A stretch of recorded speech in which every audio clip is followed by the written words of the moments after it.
Hello दोस्तों, नमस्कार दोस्तों प्लीज़ हमारे चैनल को सब्सक्राइब कर लो यार। कौन सा पैसा लगता है। दोस्तों, आज मैं आपको एक वीडियो दिखाने जा रहा हूँ।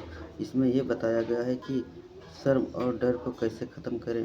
तो दोस्तों, यदि आपके अंदर शर्म और डर नहीं रहेगा तो आप किसी भी फील्ड में अच्छे से रह सकोगे दोस्तों। किसी से शर्माओगे नहीं दोस्तों। तो प्लीज़ दोस्तों, इस वीडियो को लास्ट तक देखिए। दोस्तों, बहुत समय पहले की बात है। किसी नगरी में एक युवक रहा करता था। वह युवक बहुत ही शर्मीला था। वह इतना शर्मीला था कि जब भी उसके सामने कोई नया व्यक्ति आ खड़ा होता तो वह उससे बात तक नहीं करता था।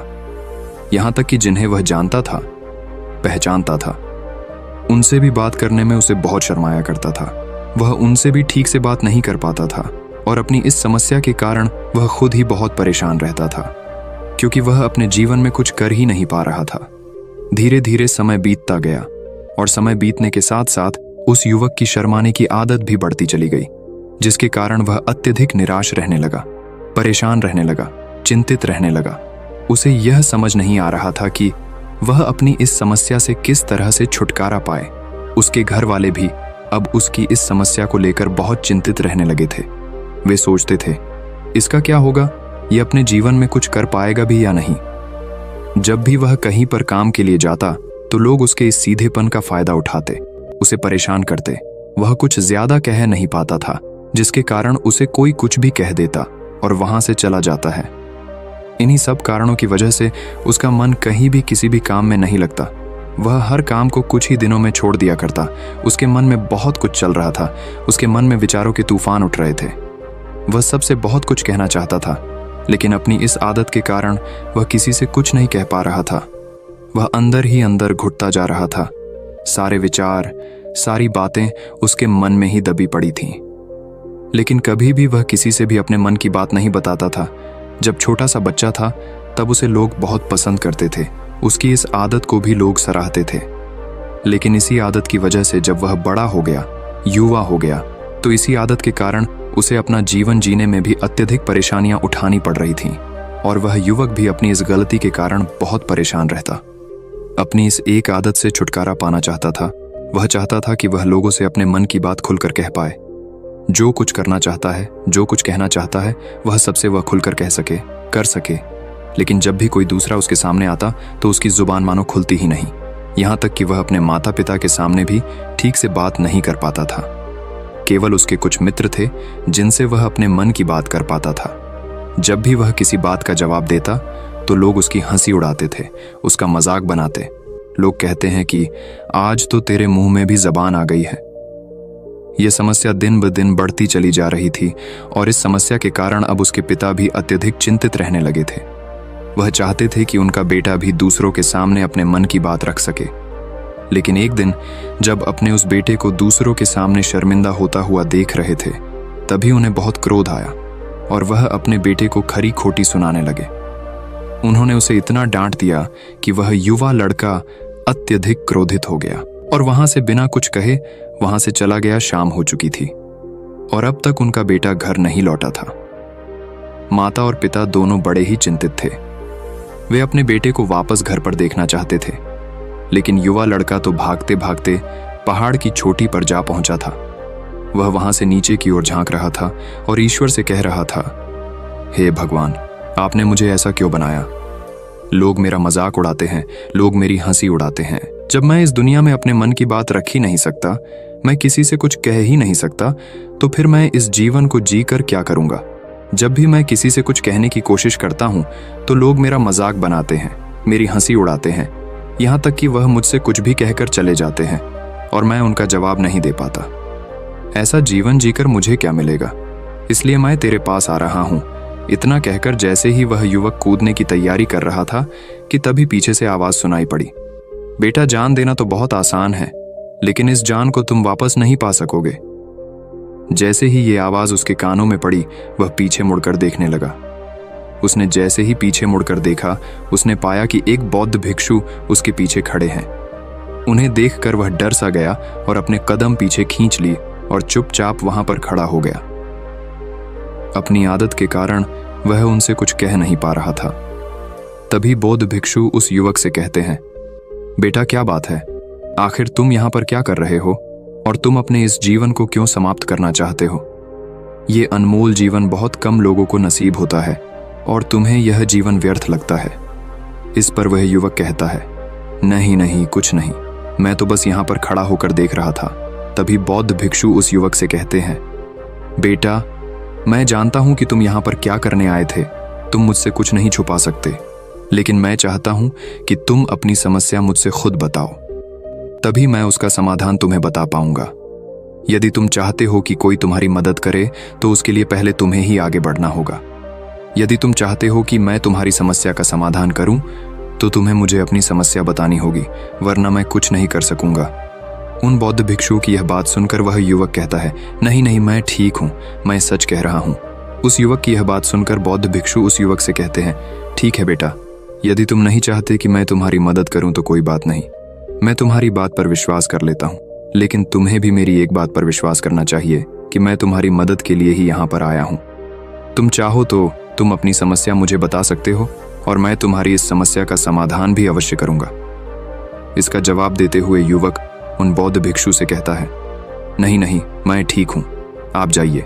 इस पर वह बौद्ध भिक्षु उस युवक से कहते हैं, ठीक है बेटा, यदि तुम चाहते हो कि मैं यहां से चला जाऊं तो मैं यहां से चला जाता हूं, लेकिन मेरी एक बात याद रखना, मेरे जाने के बाद मैं तुम्हारी कोई मदद नहीं कर पाऊंगा और हो सकता है कि तुम्हारी मदद के लिए कोई और आगे भी ना आए। इतना कहकर बौद्ध भिक्षु पीछे की ओर मुड़े और अपने मार्ग में आगे बढ़ने लगे। वो युवक वहीं पर खड़ा होकर ये सब देख रहा था। जैसे ही वह कुछ दूर पहुंचे तभी उस युवक ने जोर से आवाज लगाई, गुरुदेव, मेरी समस्या बहुत बड़ी है, क्या आप उसका समाधान कर सकेंगे? क्या आप मुझे उसका समाधान दे सकेंगे? यह सुनकर बौद्ध भिक्षु वहीं पर खड़े हो गए और पीछे मुड़कर उन्होंने उस युवक की बात का जवाब देते हुए कहा, बेटा, इस दुनिया में कोई भी ऐसी समस्या नहीं है जिसका कोई समाधान ना हो। यदि तुम मुझे अपनी समस्या बताओगे तो मैं उसका समाधान अवश्य करूंगा। तभी वह युवक उन बौद्ध भिक्षु से अपनी समस्या बताते हुए कहता है, गुरुवर, मेरी एक बहुत बड़ी समस्या है कि मैं शर्मीला हूं, जिसके कारण मैं किसी से कोई बात नहीं कर पाता। यहां तक कि मैं अपने मन की बात भी किसी को नहीं बता पाता। जब भी मैं किसी से बात करने की कोशिश करता हूं तो लोग मेरा मजाक उड़ाते हैं, मेरी हंसी उड़ाते हैं। जब भी मुझे कोई खरी खोटी सुनाता है, उलटी सीधी बातें करता है तो मैं उनका जवाब नहीं दे पाता।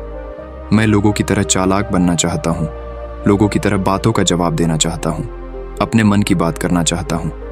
मैं इस दुनिया के साथ कदम से कदम मिलाकर आगे बढ़ना चाहता हूं। क्या इसका कोई समाधान है? उन बौद्ध भिक्षु ने उस युवक की सारी बातें ध्यानपूर्वक सुनी और फिर जवाब देते हुए कहते हैं, बेटा, जरूरत से ज्यादा शर्मीला होना, इसका अर्थ यह है कि तुम्हारे अंदर कोई डर है जिसे तुम पहचान नहीं पा रहे हो, जिसका कारण उसका समाधान करने में भी असमर्थ है। शर्म करना अलग बात है और डरना अलग। जब हमारे भीतर डर होता है तब हम कहीं भी किसी से भी कोई भी बात नहीं कर सकते। हमें चारों तरफ केवल डर ही नजर आता है और हम हर जगह से डरते ही रहते हैं। लेकिन इसे शर्माना नहीं कहते। शर्म तो बस एक हद तक तुम्हें चुप रख सकता है।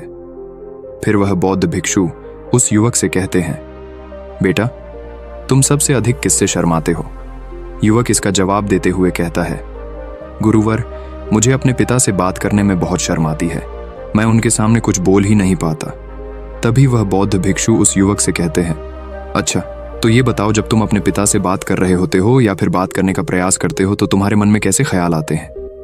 युवक इसका जवाब देते हुए कहता है, गुरुवर, जब भी मैं अपने पिता से बात करने का प्रयास करता हूं तो मुझे ऐसा लगता है कि मानो मेरे पिता अभी मुझे डांट देंगे, मुझ पर क्रोध करेंगे, मुझसे नाराज हो जाएंगे और कहीं ना कहीं मुझे यह भी लगता है कि मैं कुछ गलत बात ही करूंगा। यहाँ तक कि मेरे मन में ऐसे भी ख्याल आते हैं कि शायद मेरे पिता मुझसे प्यार ही नहीं करते। परंतु गुरुवर, आप कहते हैं कि शर्म अलग है और डरना अलग बात है, तो क्या कोई ऐसा उपाय है जिससे मुझे डर ही ना हो? क्या कोई ऐसा रास्ता है जिससे मेरे अंदर का ये डर पूरी तरह से समाप्त हो जाए? कृपा करके मुझे इस समस्या का समाधान बताइए। मुझे अपने इस डर से बाहर निकलना है। मुझे लोगों की तरह अपने इस जीवन को खुलकर जीना है। उस युवक की यह सारी बातें सुनकर बौद्ध भिक्षु उस युवक से कहते हैं, जाओ और अपने पिता से कहो कि मुझे कुछ काम करना है और उसके लिए मुझे आपसे कुछ धन चाहिए। यदि तुम उनसे धन मांगने में कामयाब हो गए तो मैं तुम्हें तुम्हारी समस्या का समाधान अवश्य बताऊंगा। वह युवक काफी घबरा गया। उसने उन गुरुवर से कहा, हे गुरुवर, मुझे यह कार्य न दीजिए, मैं उनसे कुछ नहीं कह पाता, उनके सामने तो मेरी बोलती तक बंद हो जाती है, मैं उनसे धन भला कैसे मांगूंगा। ये बात सुनकर बौद्ध भिक्षु उस युवक से कहते हैं, तब तो तुम्हारी समस्या का कोई भी समाधान नहीं है और ना ही तुम कभी भी अपने जीवन को खुलकर जी पाओगे। ये बात सुनकर युवक उन भिक्षुओं से कहता है, गुरुवर्ग, ऐसा ना कहे, कृपा करके मुझे कोई और कार्य बताइए, कोई ऐसा कार्य जिससे मेरे अंदर का डर पूरी तरह से समाप्त हो जाए, कोई ऐसा समाधान बताइए। इसका जवाब देते हुए वह बौद्ध भिक्षु उस युवक से कहते हैं, बेटा, यदि तुम्हें अपने अंदर के डर को समाप्त करना है तो पहले तुम्हें मेरा यह कार्य करना होगा जो मैंने तुम्हें कहा है। वह युवक घबराकर काफी देर सोच विचार करने के बाद पुन गुरुवर से कहता है, ठीक है, यदि आप चाहते हैं कि मैं इस कार्य को करूं तो मैं इसे करने का पूरा प्रयास करूंगा। इतना कहकर वह युवक अपने घर लौट जाता है। उसे देखकर उसके माता पिता बहुत खुश हो जाते हैं और वह युवक अपने पिता से डरते डरते कहता है, पिताजी, मुझे आपसे कुछ बात कहनी है। इस पर उसके पिता कहते हैं, बोलो क्या बात है। युवक आगे कहता है, पिताजी, मैं कुछ काम करना चाहता हूं और उसके लिए मुझे आपसे कुछ धन चाहिए, क्या आप मुझे कुछ धन दे सकते हैं। इतना सुनकर उस युवक के पिता ने उसकी ओर ध्यान से देखा। काफी देर देखने के बाद वह खुशी से झूम उठे और तुरंत ही उन्होंने कुछ धन अपने पुत्र के हाथों पर रख दिया और कहने लगे, बेटा, इतना धन काफी है कि तुम्हें और चाहिए।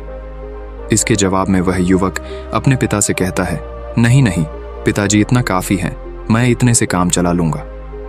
वह युवक को उस धन को लेकर तुरंत दौड़ा दौड़ा उन बौद्ध भिक्षु के पास लौटा और जो धन उसने अपने हाथों में ले रखा था उसे दिखाते हुए वह कहता है, गुरुवर, जैसा आपने कहा था मैं धन लेकर आपके पास आ चुका हूं।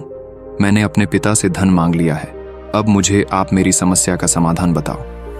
तभी बौद्ध भिक्षु उस युवक से कहते हैं, अरे इतनी जल्दी क्या है, अभी तो तुम्हें मेरे लिए एक और काम करना है, तभी मैं तुम्हें तुम्हारी समस्या का समाधान अवश्य बताऊंगा, और यदि तुम मेरे लिए इस कार्य को पूरा नहीं कर सके तो मैं तुम्हें कभी भी तुम्हारी समस्या का समाधान नहीं बताने वाला। तभी वह युवक उन बौद्ध भिक्षुओं से कहता है, हे गुरुवर, अभी तो मैंने आपके लिए एक काम किया है, अभी आप मुझे एक और काम करने के लिए कह रहे हैं। तभी बौद्ध भिक्षु उस युवक से कहते हैं, हाँ, तुम्हें मेरे लिए एक और काम करना ही होगा। वह युवक एक बार फिर से काफी देर सोच विचार कर उन बौद्ध भिक्षु से कहता है, अच्छा ठीक है, बताइए अब मुझे क्या करना है। इसके जवाब में बौद्ध भिक्षु उस युवक से कहते हैं, जाओ और यह धन जो तुमने अपने पिता से मांग कर लाया है, इस धन को वापस अपने पिता को लौटा दो और साथ साथ ये भी कहना कि पिताजी, मैं अभी काम नहीं करना चाहता हूं, लेकिन जब समय आएगा तो मैं आपसे यह धन वापस ले लूंगा और उससे अपना काम पूरा करूंगा। यह बात सुनकर युवक एक बार फिर से ऊपर से नीचे तक पूरी तरह से कांप गया और कहने लगा, गुरुवर, आप मुझे कोई और काम सौंप दीजिए, मैं उसे जरूर करूंगा, लेकिन अब यदि मैं धन लेकर उनके पास वापस गया तो वह क्या सोचेंगे मेरे बारे में, मैं तो शर्मिंदा हो जाऊंगा उनके सामने, इसलिए गुरुवर कृपया करके मुझे कोई और काम दे। तभी बौद्ध भिक्षु उस युवक से कहते हैं, बेटा, जो काम मैंने तुम्हें सौंपा है तुम्हें उसी कार्य को पूरा करना होगा, अन्यथा तुम्हारी समस्या का समाधान मैं तुम्हें नहीं बताने वाला। काफी देर सोच विचार करने के बाद वह उन बौद्ध भिक्षु से कहता है, ठीक है गुरुवर, मैं वापस जाता हूं और ये धन लौटाकर मैं अब भी आता। वह तुरंत दौड़ा अपने पिता के पास वापस लौटा और उसने अपने पिता से कहा, पिताजी, मैं यह धन अभी नहीं लेना चाहता, अभी ये धन आप मुझसे वापस ले लीजिए, जब मुझे कोई काम पड़ेगा तो मैं आपसे ये धन वापस ले लूंगा। उसके पिता ने उस युवक की तरफ घूर घूर कर काफी देर तक देखा और फिर मुस्कुराते हुए कहने लगे, बेटा, मैं समझता हूं कि किसी भी काम को शुरू करने से पहले हमें उसके बारे में जानकारी इकट्ठा करनी चाहिए, उसके बारे में समझना जरूरी है। कब, क्या, कैसे और कब तक करना है, इसके बारे में भी हमें जानकारी लेनी जरूरी है। कोई भी काम ऐसे ही नहीं शुरू किया जा सकता, उसमें हम नहीं होंगे या फिर नहीं, इसका भी अनुमान हमें लगाना पड़ता है। और जब हम इन सभी के बारे में सही जानकारी प्राप्त कर लेते हैं तभी हमें धन लगाना चाहिए। मुझे बहुत खुशी है कि तुमने ये सही निर्णय लिया है। जब तुम्हें यह समझ में आ जाए कि जो कार्य तुम करने जा रहे हो वह तुम्हारे लिए उचित है, तब तुम चाहो तो मैं तुम्हें यह धन वापस लौटा दूंगा। युवक अपने पिता से यह सारी बातें सुनकर मन ही मन बहुत प्रसन्न था। उसने ये तो उम्मीद तक नहीं की थी कि उसके पिता हंसकर उसे इस तरह से सारी बातें समझाएंगे। वह मन ही मन ये सोच ही रहा था कि तभी उसके पिताजी उसके और करीब आए और अपनी उस युवा बेटे को गले से लगा लिया। जैसे ही उसके पिता ने उस युवक को गले से लगाया, उसको बहुत अच्छा महसूस हुआ। उसका आत्मविश्वास, उसका हौसला और बढ़ता गया। उसके बाद युवक वापस पुन गुरुवर के पास लौटा और कहने लगा, गुरुवर, जैसा आपने कहा था मैंने बिल्कुल वैसा ही किया है। मैंने धन अपने पिता को वापस कर दिया है। अब तो कृपया करके मुझे मेरी समस्या का समाधान बता दीजिए। तभी बौद्ध भिक्षु उस युवक की तरफ देखकर मुस्कुराते हैं और इस युवक से कहते हैं, बेटा इतनी जल्दी क्या है, अभी तो तुम्हें मेरे लिए एक और काम करना ही पड़ेगा। वह युवक कहता है, महाराज, आप आखिर मुझसे बार बार इस तरह से काम क्यों करवा रहे हैं? क्या आपके पास मेरी समस्या का कोई समाधान नहीं है? कहीं आप मुझे बेवकूफ तो नहीं बना रहे? जिस तरह से लोग मुझे बेवकूफ बनाते हैं, क्या आप भी मेरे साथ वही तो नहीं कर रहे? आपने कहा जाओ अपने पिता से पैसे मांग कर लाओ, मैंने पैसे मांग कर लाए आपने, फिर कहा जाओ ये पैसे अपने पिता को लौटा कर आओ। मैंने आपके कहे अनुसार बिल्कुल वैसा ही किया, और अब आप कह रहे हैं कि मैं आपके लिए एक और काम करूं? नहीं, ये मुझसे नहीं होगा।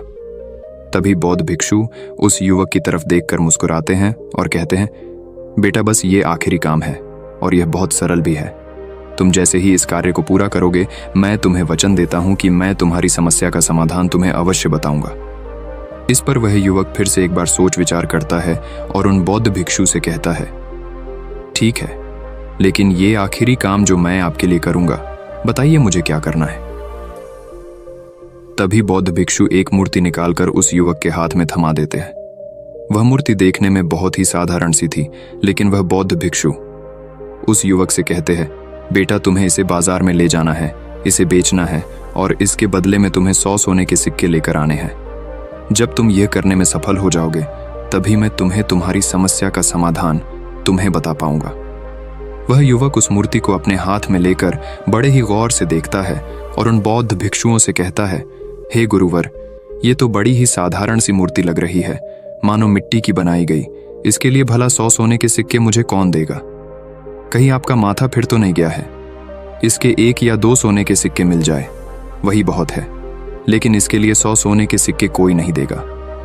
तभी बौद्ध भिक्षु उस युवक से कहते हैं, बेटा मैंने जो तुम्हें काम सौंपा है, यदि तुम उसे पूरा करोगे तभी तुम्हें तुम्हारी समस्या का समाधान मिल पाएगा, अन्यथा तुम चाहो तो अपने घर लौट सकते हो, फिर से वही अपने पुराने जीवन में जहां लोग तुम्हारा मजाक बनाते हैं, लोग तुम्हें डराते हैं, सताते। मैं तुम्हें यहाँ अपने डर को निकालने में तुम्हारी मदद कर रहा हूँ। तुम मेरे यहाँ काम करके अपने डर को धीरे धीरे भगा पाओगे। मेरे इस काम को पूरा कर दो, तुम्हें सब समझ आ जाएगा। वह युवक उन बौद्ध भिक्षुओं की बात सुनकर मन ही मन ये विचार करता है कि मुझे तो मेरी समस्या का समाधान किसी भी हालत में चाहिए, जिस कारण वह उस मूर्ति को उठाकर बाजार की ओर चल पड़ता है। बाजार पहुंचकर वो एक जगह चुपचाप उस मूर्ति को लेकर खड़ा हो जाता है और इंतजार करने लगता है कि कोई आएगा और उसे उस मूर्ति के बारे में पूछेगा, और तब वह उस मूर्ति के लिए 100 सोने के सिक्के की मांग करेगा। देखते ही देखते काफी समय बीत गया, लेकिन अभी तक उसके पास कोई भी व्यक्ति नहीं आया था। उसने आसपास देखा तो लोग चिल्ला चिल्ला कर अपने सामानों को बेच रहे थे, जोर जोर से आवाज लगा रहे थे। उसने भी सोचा, यदि मुझे अपनी इस मूर्ति को बेचना है तो मुझे भी जोर जोर से आवाज लगानी होगी। उस युवक ने चिल्लाना शुरू किया, लेकिन वह इतनी जोर से नहीं चिल्ला रहा था, उसकी आवाज उसे खुद तक सुनाई नहीं पड़ रही थी। तो भला उसकी आवाज को दूसरे कैसे सुनते, जिस कारण उसे कोई भी व्यक्ति खरीदने के लिए तैयार नहीं था।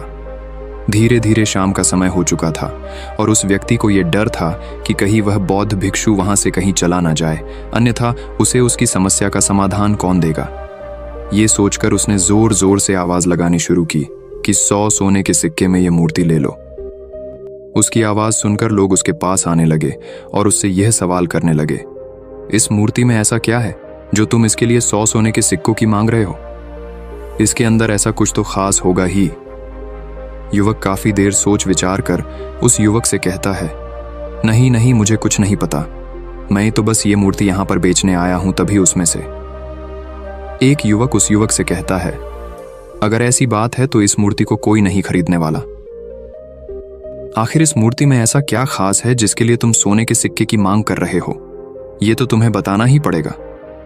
धीरे धीरे कई लोग उसके पास आए और सभी ने बस एक ही सवाल किया, आखिर इस मूर्ति में ऐसा क्या खास है, ऐसी क्या बात है जिसके लिए तुम सोने के सिक्के की मांग कर रहे। उस युवक ने उससे बातचीत की, उन्हें समझाने की कोशिश की, कई प्रयत्न किए, लेकिन कोई भी उस मूर्ति को सोने के सिक्के देकर खरीदने के लिए तैयार नहीं था। वह निराश हो गया, उसे कुछ समझ नहीं आ रहा था कि वह क्या करे। तभी बाजार में उसने देखा कि कुछ लोग अपने सामानों की खासियत बता रहे हैं, उसे बेचने के लिए उसकी खास खास बातों के बारे में लोगों को समझा रहे हैं। ये देखकर उसने भी सोचा कि मुझे भी इस मूर्ति की कुछ खासियत लोगों को बतानी है। उसने फिर एक बार जोर जोर से आवाज लगानी शुरू की, समस्या का समाधान निकालने वाली मेरी गुरु की इकलौती मूर्ति, जो इस दुनिया में केवल एक ही है, जिसके पास भी यह मूर्ति होगी उसके घर में कोई समस्या नहीं होगी। यह मूर्ति उस समस्या का समाधान तुम्हें अवश्य बताएगी।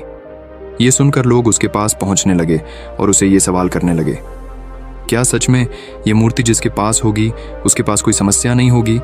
क्या सच में यह सभी समस्याओं का समाधान करती है? उसका जवाब देते हुए युवक कहता है, हाँ, सभी समस्याओं का समाधान कर देती है। यदि आप इस मूर्ति को ले जाते हैं, आपके घर में कोई भी समस्या होगी तो उसका समाधान यह आपको अवश्य बताएगी। चाहे कोई भी समस्या हो, कैसी भी समस्या हो, कैसी भी परिस्थिति हो, आपको इसका समाधान अवश्य मिलेगा। इतना सुनने के बाद अब वही एक मूर्ति सबको चाहिए थी। उस मूर्ति के दाम लगाने लगे। कोई उसे 200 सोने के सिक्के, तो कोई 400, कोई 6, 7, तो कोई 1000 सोने के सिक्के देने के लिए तैयार था। उस मूर्ति की कीमत लगातार बढ़ती जा रही थी। जैसे जैसे लोगों को पता चलता जा रहा था कि यह मूर्ति लोगों की समस्या का समाधान करती है, लोग उसे किसी भी कीमत पर खरीदने के लिए तैयार हो गए थे। अब वह युवक भी आत्मविश्वास के साथ और जोर से चिल्ला रहा था, लोगों को उस मूर्ति के बारे में समझा रहा था, बता रहा था। अब उसके मन में कोई डर नहीं था। वह लोगों को उस मूर्ति के बारे में पूरे आत्मविश्वास के साथ बिना घबराए उस मूर्ति की खासियत बताने में लगा हुआ था, जिसके कारण लोग उस पर भरोसा कर रहे थे और वह भरोसा लोगों की नजरों में नजर भी आ रहा था। जैसे जैसे अंधेरा होता गया, लेकिन लोगों की भीड़ मानो कम होने का नाम ही नहीं ले रही थी। लोग उस मूर्ति को खरीदना चाहते थे। उस युवक ने जोर से आवाज लगाई कि मुझे क्षमा करे, यह मेरे गुरु की मूर्ति है और मैं इसे बेचना नहीं चाहता। इतना कहकर वह युवक उस मूर्ति को लेकर वापस खाली हाथ लौट आया और उन गुरुवर के पास पहुंचा और उन गुरुवार से कहने लगा, हे गुरुदेव, आपका बहुत बहुत धन्यवाद। इस मूर्ति ने मेरी समस्या का समाधान कर दिया। मुझे समझ में आ गया कि मेरी क्या समस्या थी। हालांकि मैं इसे बेचकर सोने के सिक्के तो आपके लिए नहीं ला पाया, लेकिन मुझे मेरी समस्या का समाधान अवश्य मिल गया। आपका बहुत बहुत धन्यवाद। इस बात को सुनकर बौद्ध भिक्षु उस युवक से कहते हैं, बेटा, मैंने तुम्हारी समस्या का समाधान नहीं किया है, तुमने तो खुद ही अपनी समस्या का समाधान किया। अपनी समस्या तुमने खुद ही सुलझा ली है। तुम्हारे मन में हजारों सवाल थे, मैं ये करूंगा तो लोग मेरे बारे में क्या सोचेंगे, यदि मैं अपना मुंह खोलूंगा तो लोग मेरे पर हंसेंगे, यदि मैंने मुंह खोला तो मैं कुछ गलत ही करूंगा। ऐसे कई सारे विचार तुम्हारे मन में थे, ऐसे कई सारे डर तुमने अपने मन में पाल रखे थे। लेकिन जब इस मूर्ति के बेचने के दौरान तुमने उन हजारों लोगों का सामना किया, उनके सामने खुलकर अपनी बात रखी, उनके सामने खुलकर वह कहा जो तुम्हें कहना था, तो तुम्हारे मन का डर खुद समाप्त हो गया। जिसे तुम शर्मा ना कहते थे, वो अपने आप ही तुम्हारे भीतर से कहीं गायब हो गया। युवक अपने गुरु की यह बात सुनकर अपने गुरुवार से कहता है, गुरुवर, आप सही कहते हैं। आपने आज मेरे मन में वो विश्वास जगा दिया है जिसे मैं अब अपने जीवन में कुछ भी हासिल कर सकता हूं। आपका बहुत बहुत धन्यवाद। डर को धीरे धीरे खत्म करने से ना ही आपको शर्म आएगी और ना ही डर लगेगा, और जब आपके भीतर का डर हमेशा के लिए समाप्त हो जाएगा तो आप अपने जीवन में जो भी कुछ करना चाहते हैं, जो भी कुछ पाना चाहते हैं, उसका रास्ता आपके लिए पूरी तरह से साफ हो जाएगा और आप अपने मार्ग पर तेजी से आगे की ओर बढ़ने में सक्षम भी हो जाएंगे। इसलिए लोग क्या कहते हैं, क्या कहेंगे, ये सब छोड़ दीजिए और खुद पर विश्वास कीजिए, क्योंकि आप ही हैं जो अपने इस डर का सामना कर सकते हैं। दोस्तों, सच्ची श्रद्धा से कमेंट में नमो बुद्धाय जरूर लिखिएगा। इस वीडियो को लाइक करें तथा अपने दोस्तों के साथ शेयर करें और हमें सब्सक्राइब करना ना भूलें। और हाँ, इस वीडियो से कोई भी सवाल है तो आप कमेंट में पूछ सकते हैं। अगर कोई नहीं है तो आप कमेंट में नमो बुधाय लिखना ना भूलें, क्योंकि आपकी कमेंट से हमें वीडियो बनाने का मोटिवेशन मिलता है। धन्यवाद। तो दोस्तों, वीडियो को पूरा देखा, और दोस्तों यदि इस वीडियो से आपको किसी भी प्रकार का मोटिवेशन मिला है तो हमारे चैनल को सब्सक्राइब कर दीजिए, जिससे कि हम अपने चैनल पर ऐसे वीडियो डालकर आपको मोटिवेट करते रहें। प्लीज़ दोस्तों, हमारे चैनल को सब्सक्राइब करके हमें सपोर्ट कीजिए।